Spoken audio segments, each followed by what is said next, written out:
Your Steve Jones Show podcast is loading now. The Steve Jones Show podcast is sponsored by Purdy Insurance. Visit Purdy Insurance on Market Street in Sunbury or visit online at purdyinsurance.com.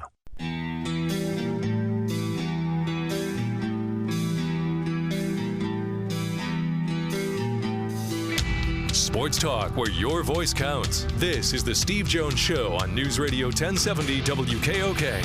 Now from the Sunbury Motors Studio, here's Steve Jones.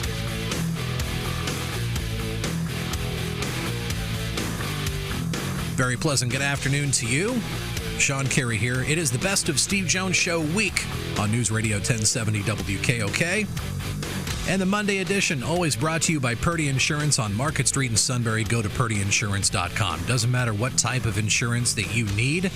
Life insurance, business insurance, homeowners, auto, rental. They will connect you with the best possible price and the best premium that'll fit your budget. And they're the people that you want in your corner when life happens. Purdy Insurance in Sunbury and at purdyinsurance.com. Sunbury Motors Studio, Sunbury Motors Ford Lincoln Hyundai in the North 4th Street Auto Plaza, Sunbury, and Sunbury Motors Kia on the Strip, routes 11 and 15 in Hummel's Wharf. As we wrap up the month of June here on the Steve Jones Show, we're going to hit the rewind button and replay some of the best interviews we've had on the show, including Pro Football Hall of Famer Jerry Kramer. We'll replay that in the next half hour. We are very football heavy today. That's good, even though we're now in the first full week of summer. We're always looking forward to football. It's going to lean quite a bit Penn State. Next hour, we'll be chatting. We'll replay Steve's interview from last November with Lee Stout and Harry West about some of the things about Beaver Stadium that you may not be aware of. Also, last September, Steve had a chance to talk with one of the members of the 1982 Penn State National Championship team, Bill Contz. He wrote a book, When the Lions Roared, Joe Paterno and one of college football's greatest teams. Here's Steve's conversation with Bill Contz. Bill Contz, 82 National Championship team. He wrote a book about it. It's great to see somebody that would be considered an old friend again. And first off, this has to be one of the most laid-back venues to do a radio show. We're in the alley of the tavern. Yeah. It's just a gorgeous day in State College. It's football weather. Fans are streaming by. I don't know how you get your job done here.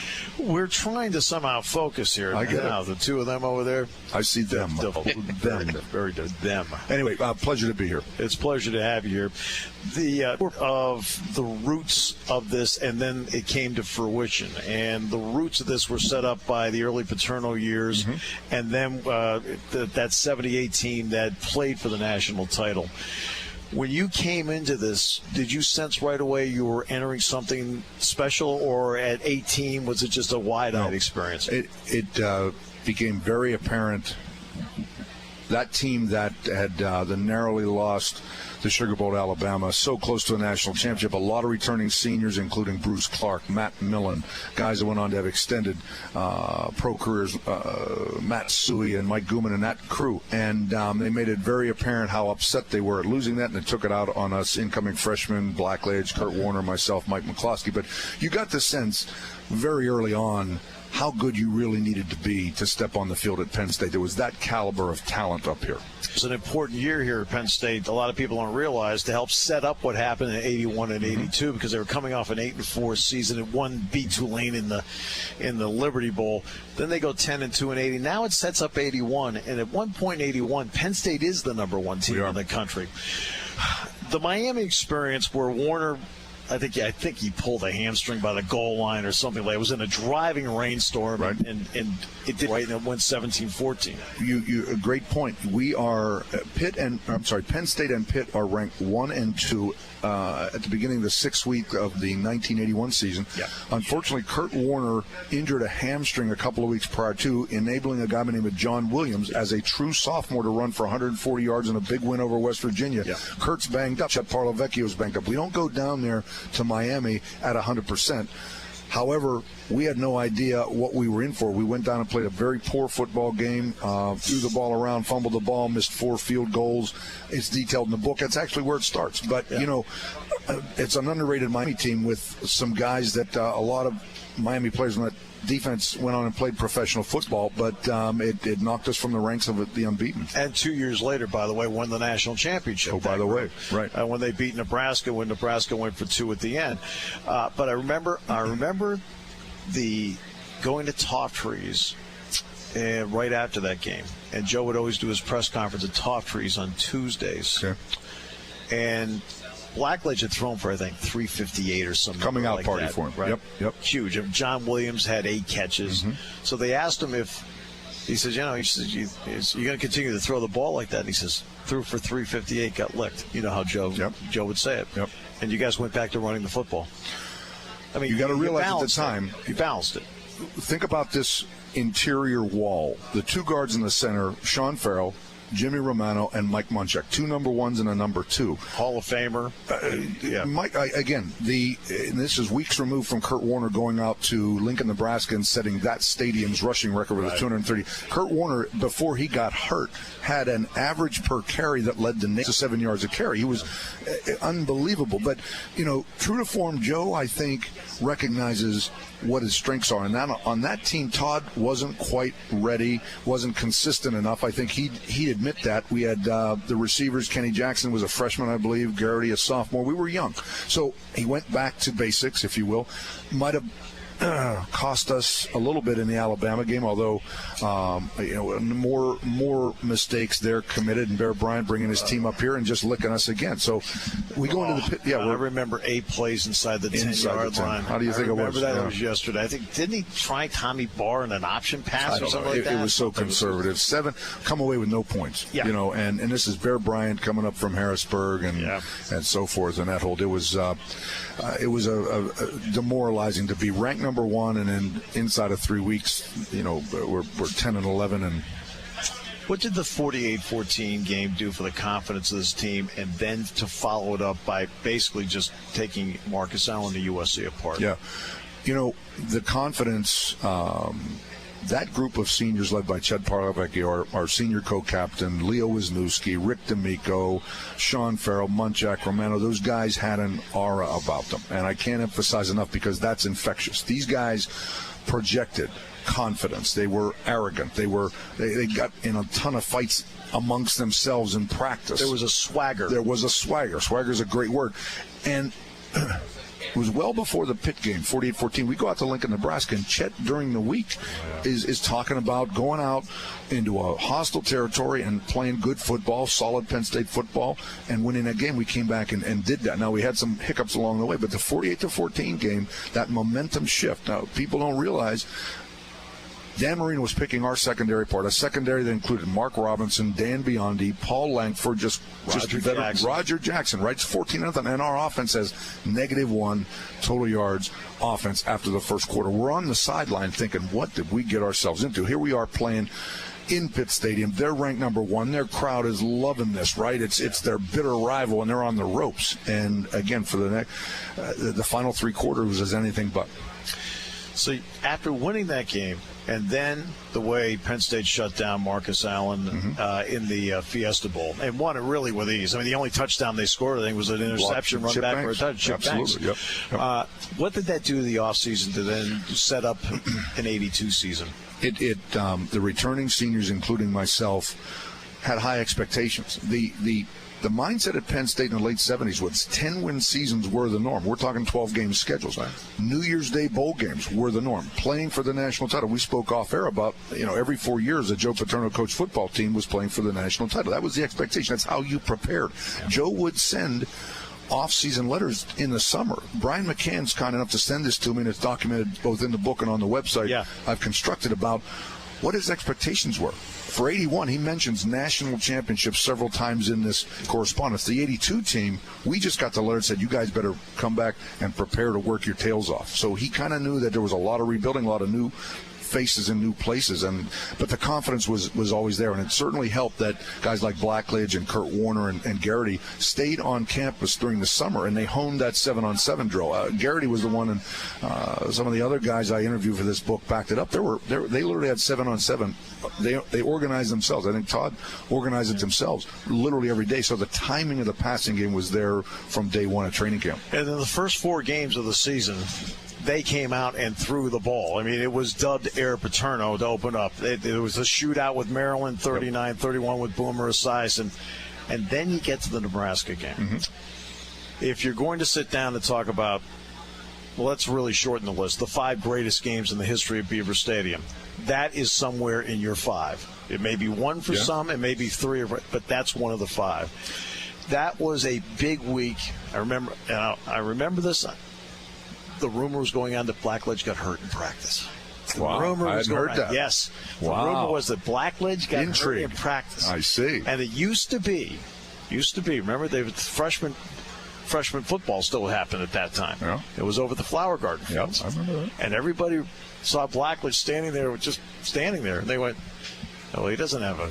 Yeah, well, if he was injured, his shoulder was sore from throwing all the touchdown passes. I mean, the first 3 games, 4 touchdowns in each of the 3 wins over Temple, Maryland, and Rutgers, all at home. Yep. An aerial display. Kenny Jackson was quoted as saying, it's like night and day around here. And he's exactly right. Now, that didn't bode so well for an offensive line. That was, at that point, we had Mark Battaglia starting his 3rd or 4th game ever as a 5th-year senior. We moved Dave Laub and Pete Spears from tackle to guard. Ron Heller, a former tight end. A lot of inexperience, and it showed early on.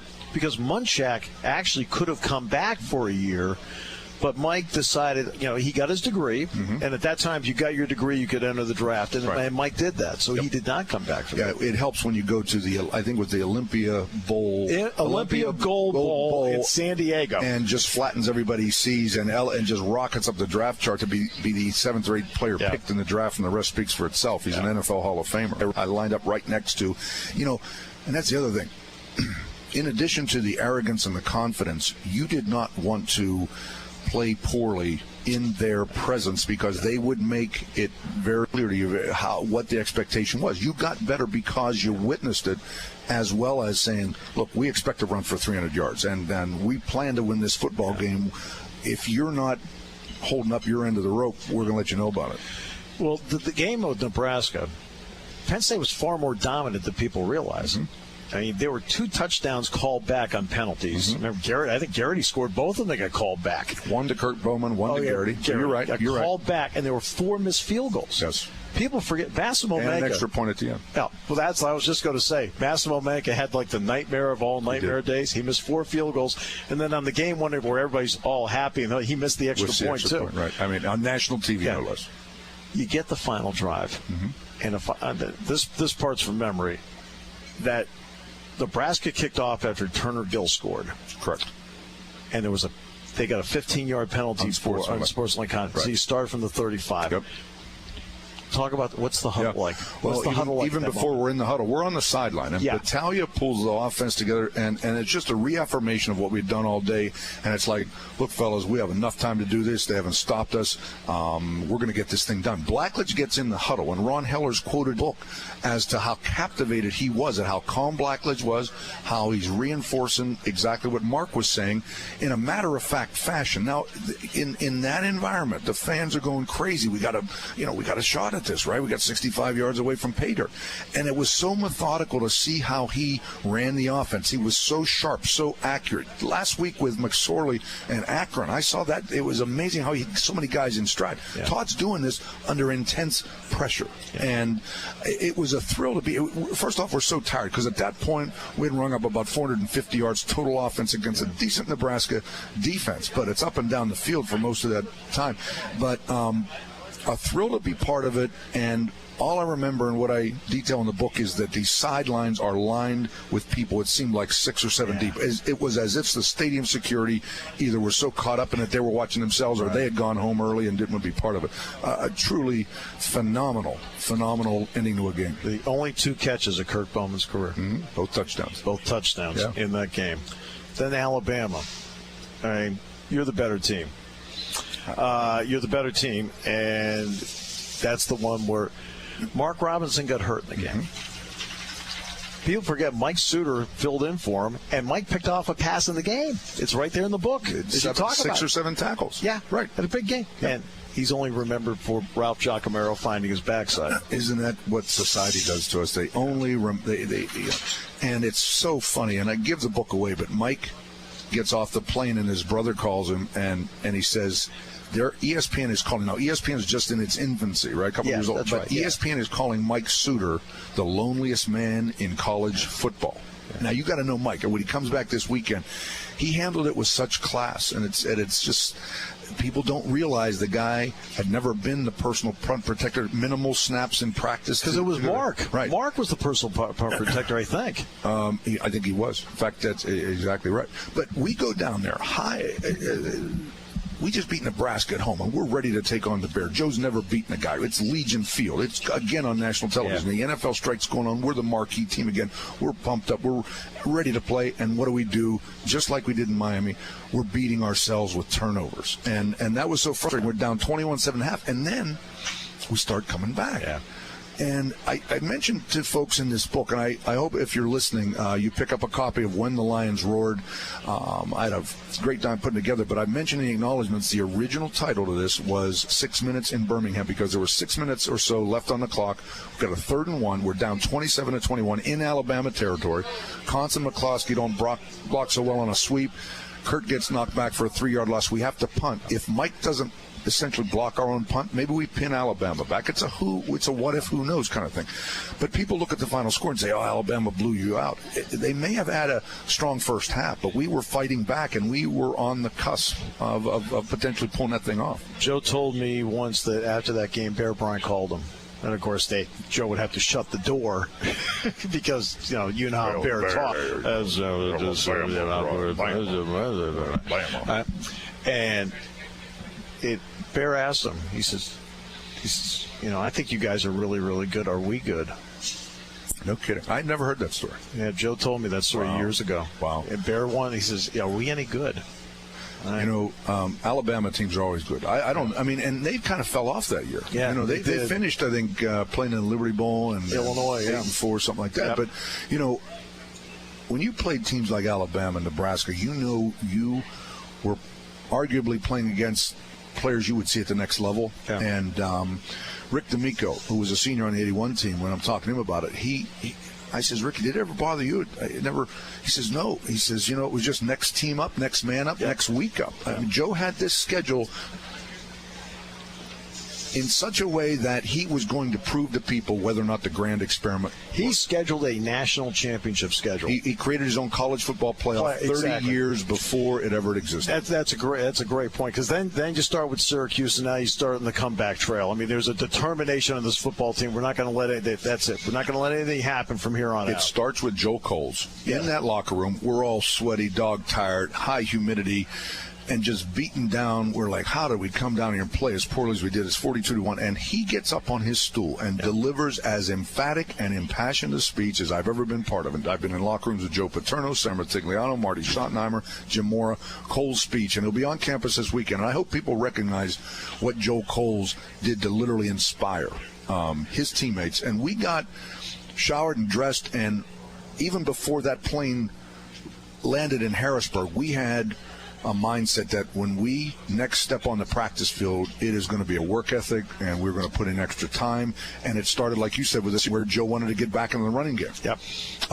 And the weather it was a homecoming game. Yep. And we had really beaten up Syracuse last year with Farrell and Munchak leading Kurt Warner to break Shorty Miller's rushing record. That's right. Remember that in the Carrier Dome? Yep, 250 up there, yeah. 256. So the next year, Syracuse brings guys that are angry. Mike Charles, big defensive lineman. Yeah. Miami draft him. Tim Green, Atlanta Falcons, undersized but a really active nose tackle. And a guy named Blaze Winter went to San Diego. This is an NFL caliber front line, and it's a wet day. And these guys, Joe's committed to running the ball, and he says, we got to cut Kurt loose. And he called Kurt into his office that week and says, we're going back to basics here. And the offensive line, it was the perfect time to do it because we had just enough experience to get that done. It was a pivotal win for us that year. And it was because it got everything back on track and reestablished the Penn State identity. Yeah, I mean, you got back to your identity. Before Notre Dame, I remember Joe saying, it was the post-game, running off the field the game before Notre Dame, and John Grant was the one doing the post-game show at the time. And he looks at it, he says, John, we're in a 3-game playoff for the national championship. They'd stated it right out. It shocked some of the players, including myself, because Joe Paterno was never showing his hand early and create bulletin board material. And here he was, that confident in this team, because we had just come off a 52-17 shellacking of Doug Flutie in Boston College up in Chestnut Hill. When that is a very good football team, the best they've had in years. We come home and beat NC State, a team that's always given us problems. That game was 47-0 in the third quarter. Yep. 2 lopsided victories, right? And when we started reading that, and that was the day that Notre Dame upset number 1 Pitt in Pitt Stadium, right? So all of a sudden the stakes are raised, and of who's doing it is Joe Paterno talking about his own team. 3-game playoff, and if we're good enough to navigate it, we should be playing for the national title. There's been a long history of teams going into Notre Dame Stadium for the first time, and of course, that didn't. I remember Joe made a big deal out of it that week. He said, "Yeah, so what?" Yeah, right? Yeah. Penn State hasn't done it. His quote in the pregame meal the night before, and this is after the media just really irritated with some kind of questions apparently they asked him. He says, look, Newt Rockne is not going to jump up out of the field and tackle anybody. This is Penn State. We're going to show these people how we play on the road. Yeah. We're going to do exactly what we came here to do. We're going to walk out here with a victory. We're that good. He was, again, another guy. It's funny how you can build confidence simply by having leaders like a Joe Paterno or a Joe Coles really reinforce the message that we're as good as anybody in the country. And at that point in that season, it was something that we all felt was true. Bill Contz. When it comes to car buying, there's the other guy's way, and then there's the SMC way. The other guys force you into a vehicle you really don't want. The Sunbury Motors way lets you take the time you need to browse, ask questions, and take the test drive and think on it. For over 100 years, the Mertz family and all their employees have made your experience the most pleasant one you'll ever have. The other guys won't offer you the best price for your trade, no matter how much they say they will. The SMC way is their promise to provide you with the most money the market shows your vehicle is worth. The SMC way is to offer you all applicable factory rebates on new vehicles and generous discounts. Looking for a pre-owned vehicle? The SMC way checks each vehicle in a 200-mile radius to determine the lowest price, then beat it. It's the lowest price promise, just part of the SMC way. The choice is up to you, the other guy's way or the SMC way. The SMC way wins every time. Sunbury Motors Company in the North 4th Street Auto Plaza, Sunbury, and at sunburymotors.com. Selling more cars and satisfying more customers for over 100 years. Here's Adam Purdy with another example of how Purdy Insurance is different. I was at home one Saturday when I got a call from a client who had just been in an auto accident with a rental car in Canada. After confirming that everyone was okay, I checked his policy and assured him that we had the proper coverages in place. Within a few minutes, I had his claim called in and he was back to enjoying his vacation. Purdy Insurance has been answering calls like this for over 90 years. Give Purdy Insurance a call today at 800-677-2478 to see what we can do for you. Taking your calls at 800-795-9565. This is The Steve Jones Show on News Radio 1070 WKOK. Now from the Sunbury Motors Studio, here's Steve Jones.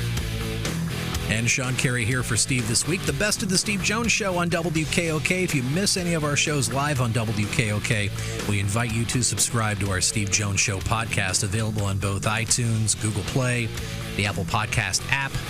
Search Steve Jones Show, and of course our website, stevejonesshow.com. We've got 3 months of shows always there on the podcast archive page. Monday edition of our Steve Jones Show, always brought to you by Purdy Insurance on Market Street in Sunbury. Go to purdyinsurance.com. Servicing the Valley for decades, insurance products that are reputable, the ones you know and trust, and they can customize a plan to fit your needs and your budget. Go to purdyinsurance.com. Better yet, stop by and see them on Market Street in Sunbury. Well, the Phillies took 2 out of 3 over the weekend. Really should have got the sweep over Washington, but blew the lead last night, lost 8-6. That was the Phillies' first primetime game on ESPN in 5 years. And tonight, they go to interleague play, cranking up a 3-game set with the New York Yankees from Citizens Bank Park. We'll have live coverage tonight here on WKOK beginning at 6:30 with On Deck. First pitch at 7:05. So there'll be 7:05 games coming up tonight, tomorrow, and Wednesday. Back in February, a couple of days before the Super Bowl, and it was the day before, we found out that this guy who waited over a half a century to get into the Pro Football Hall of Fame finally made it in. Jerry Kramer. Jerry Kramer making it into the Pro Football Hall of Fame, and we had a golden opportunity to have a chance to speak with him back in February. There's so many wonderful moments and memories and things. The biggest thing he did, of course, was give me a severe chewing and then tell me I was going to be one of the best guys in football and that I could be, and encouraged me that he believed in me and approved. And so I started working overtime and all the time and every time and trying to become perfect, and changed my life. It's really a wonderful thing. I wasn't aware of approval being that powerful. I had no idea that belief would make that kind of difference, but it certainly made a difference in my life. And I think in virtually every guy on our team, one way or another, Coach Lombardi practices psychology on them. And I know that Herb Adderley was telling us a while back that he came off the field one day and Coach Lombardi ran up to him and said, "Herb, you have just played the finest game I ever saw a cornerback play. The best ever. Take that with you from now on." Herbie said for the rest of his career, whenever he got on the field, he wanted to play the best game a cornerback had ever played. So that's the kind of and we trained and we did the plays, and we weren't very tricky with our plays. Everybody knew. Coach Hallis had the great comment. He said, "We knew what they were going to do. We knew where they were going to do it, and we knew when they were going to do it. We just couldn't do anything about it." So we practiced and practiced and practiced, and then with the determination and the will and the fire and the burn, we executed. So that's part of the puzzle. I had no history of Lambeau when I arrived there, but I'll tell you what my last game was like. I really didn't understand the fans, and I was hanging out with the guys and doing most of the stuff with the guys, and I'd sign a few autographs, but and when I'm playing on the field, I see the guy across from me. I don't even see the sidelines. I don't see anybody on the edge of the field or in the stands or anywhere else, and very little awareness, and except after a play you hear some applause maybe when you come off the field or run back on it or come out at halftime, you hear things, but generally there's just not a lot of penetration there. And we're playing Baltimore, the last game of the season, and Coach Lombardi is the general manager. And we're a so-so season, but we have to win this last game to have a chance. And there's got to be a plane wreck and a train wreck and a whole bunch of other things to happen for us to get in the playoffs. But we're going to win, and we're going to get in the playoffs. And we get the ball with 3-4 minutes to go, and we start marching down the field, just bing, bang, bing, bang, tearing up pieces of dirt and moving down the field and looking like we always did and knew we were going to win, and we fumbled. And they recovered. And you look up at the clock, and there's about 1 minute and 40 seconds left to go. And you go, oh, it's over. It's over. I start off the field kind of slow, and then I kind of trot, and I hear this applause coming from the stands. And I go, it's over. It's all over. We're going to lose. We're not going to be in the playoffs. And the applause grows and grows and grows. And when I get to the sidelines, the whole stadium is standing up, applauding.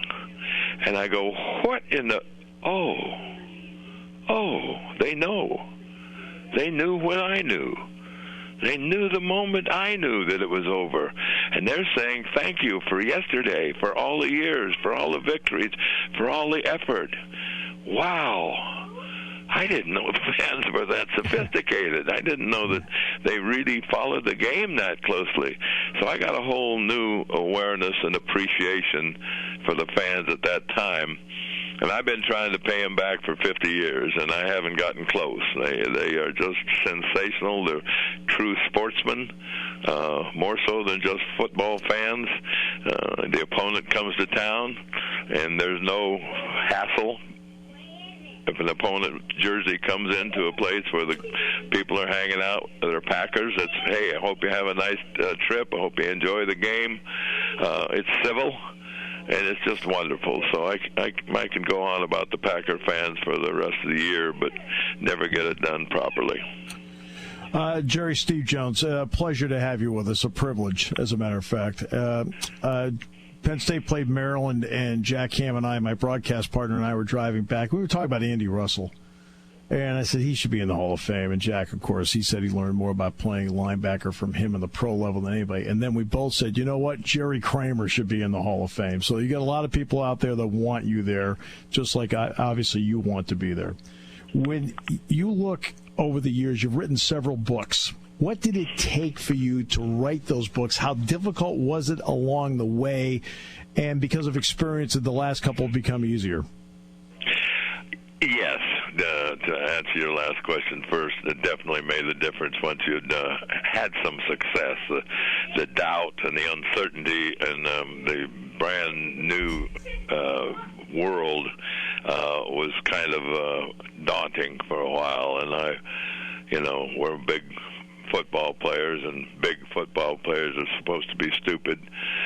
And most people think they are, as I think, a defense mechanism primarily because they're smaller and they're not physically superior, so they have to be mentally superior to be superior. So they give you a lot of grief about it. But Dick called me one day and said, "You want to do a book?" "What do you mean, do a book?" "Write a book."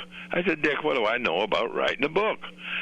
He says, "I'll tell you what we'll do. Y'all get a tape recorder. You'll record your actions, your thoughts, your reflections, your schedule, your teammates, everything about it, and I'll transcribe it into words, and we'll make a book out of it." And I said, "Who gets final say?" He said, "You do." I said, "Let's talk."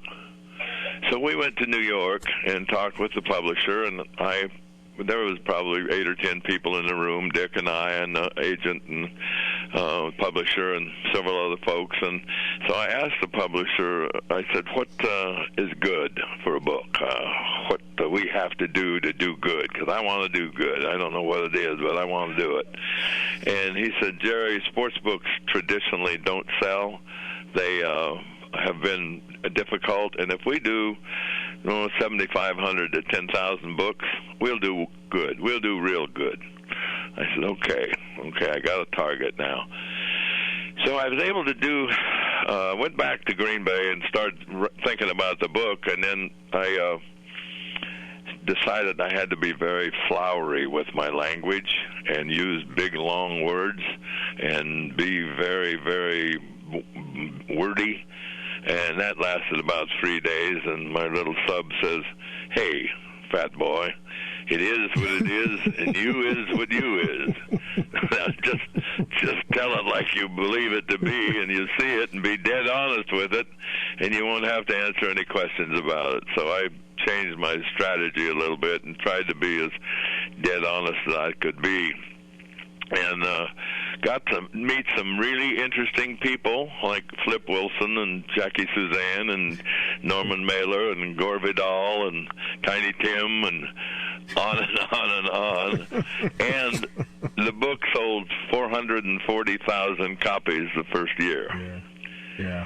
We're on the bestseller list for 44 weeks. And so, yes, it was much easier to do the second book after that kind of a reception. Speaking of books, there was one point where Joe Paterno looked at me and he said, "Are you reading any books lately?" Because he said he was reading something about Winston Churchill. And I said to him, well, I just finished reading When Pride Mattered. And Joe said, "Hey, I'm in that book," which showed the pride he felt in having any relationship with Vince Lombardi. He said Lombardi, when he was around him before a preseason game, was really nervous. And I guess that's the way Lombardi was all the time. In particular with Super Bowl I, with not just carrying the weight of the Green Bay Packers, but the NFL. Did you sense that even more so? There was certainly a tension in the room and in the meetings and everything, and the fines were escalated from $500 to $5,000 for sneaking out or missing curfew or those kind of things. So that was the obvious impact, and so everybody knew he was serious. But you didn't know about nerves, right? And when I found out really how nervous Coach Lombardi was prior to Super Bowl I was from Frank Gifford. Giff and I were talking a year later, and he said, "Jerry, I knew there were two networks broadcasting the game, so I'm trying to be cool. When I put my hand on Coach Lombardi's shoulder, and he's shaking like a leaf. He's just shaking. Yeah. And I go, wow. And he, because Coach Lombardi was so nervous, then I got nervous, and I started worrying about things. But, yeah, he had a lot of pressure on him. Some of the other owners had called him and asked him to embarrass the AFL. There was some animosity there in the early stages. And so he felt like he had a great burden on his back, and he was not only representing the Green Bay Packers, he was representing the whole National Football League. So I think he was quite nervous. You actually were the 39th overall pick in the draft, which meant you were like a third or fourth round pick then. This time you'd be a second round pick. But the first year with the Packers, you only won a game. And then he comes in and he takes over. Eventually he made a statement, I don't know if it was to you or to somebody else, Jerry Kramer doesn't know how good he really is. When that got back to you in one form or another, what did that do for the confidence in your career and in your life? Coach Lombardi said that, actually, and it wasn't to me. It was maybe to a writer or someone, but he took me aside. He gave me a severe chewing. I had scrimmage goal line, 100 degrees, 98% humidity,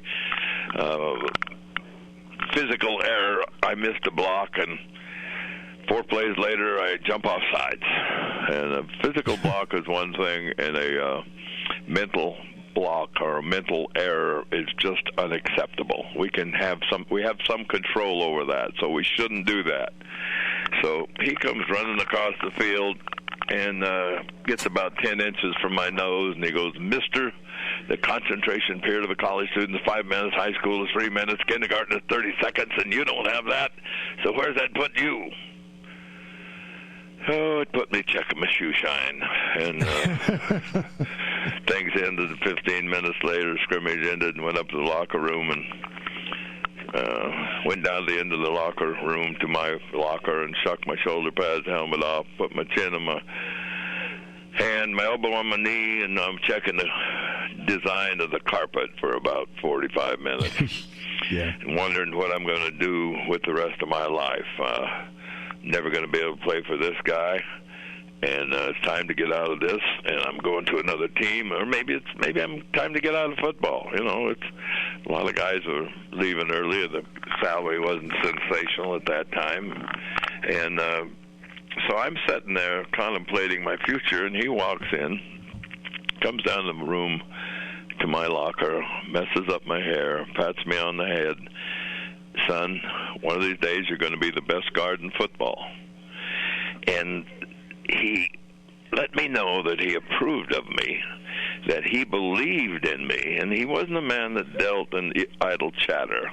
He was a pretty serious human being, and so if he believed in me, then I could believe in me, and it changed my life, and virtually everything in it. I developed a totally different philosophy and attitude, and I tried to play the perfect game. Never quite got there, but got close. But from that point on, and that has stayed with me after football. I kept a picture of him up on my wall above my desk at my office at home, and that picture was taken by a photographer who encroached on Coach Lombardi's territory, and Coach turned around and looked at him, and he was clearly out of position. He was way too close, and Coach gave him the ugliest look you could ever imagine, and certainly the worst one he could bring up. And the guy shot the photo. Oh, I love the photo. I just had seen him angry a number of times, so I got me a big blow-up of it and put it over my desk. And every time I said, "I'll get it done. I'm going to make the call. I'll take care of that," I'd look up there and see him, and then I'd make the call, or I'd do my chores, or I'd do whatever I was supposed to do. And we always know we should do something, but coulda, woulda, shoulda, wish I had a gun a butt. Yeah. Always comes along too. So he kept me going for a long time. two last things. One of them will deal with Cologuard and cancer, of course. But the other one's going to deal with, just very quickly, when you broke the huddle in the Ice Bowl, did you think Chuck Mercine was getting the ball? No, for some reason, after that play, I turned around. I'm sorry? I said you thought Bart was going to sneak it, really? After the play was over, I turned around and looked for Bart. I turned back to my right and looked for Bart. I didn't look for Chuck. Chuck thinks everybody heard it. Maybe Bart said on the way up to the line of scrimmage, Jerry, I'm going to keep the ball. But and I don't know for sure, but I felt that Bart was going to keep the ball. It seemed like that was something I knew, and so I looked for him. I didn't look for Chuck. Okay. So I had suggested that play, and on Thursday, short yardage films, Jethro was high. He made a mistake that he'd made 3 weeks before. In the 3 games before that game, he was up high. So I mentioned to Coach Lombardi that we could run the wedge if we had to, and he goes, "What?" I said, "We can run a wedge if we have to on Pew." So, "No, we'll run it back." That's right, put in the wedge. So you didn't deal with him with idle chatter. You didn't make chit-chat. You better have something to say and something that was important if you're going to bother him. So, yeah, I felt that I still feel that way, and I've talked to Chuck about it recently. In fact, Chuck was at lunch today, and we were together a month ago in Green Bay for the Ice Bowl evening and spent several days together. And his memory is that everybody heard it. My memory is I was looking for Bart. Yeah. So I guess it'll go down that way. And also, I was not offsides. I was had a great start, and I came off the ball extremely well, and I made the block. So. End of story. You know what? I never once thought that. I thought you just shot off the ball and just got him. I mean, seriously, I really did.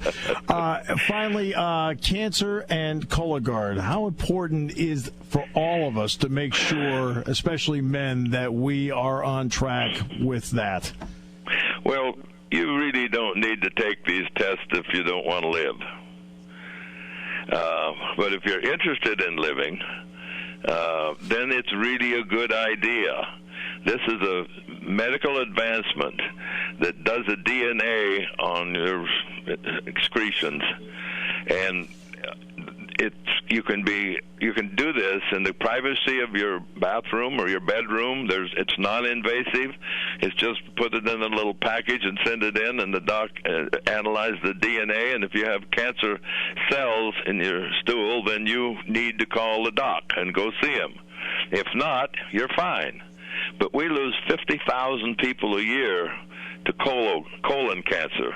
And if you want to know more about it, our website is colonguardtest.com, and it is the bright thing to do, and it's the right thing to do.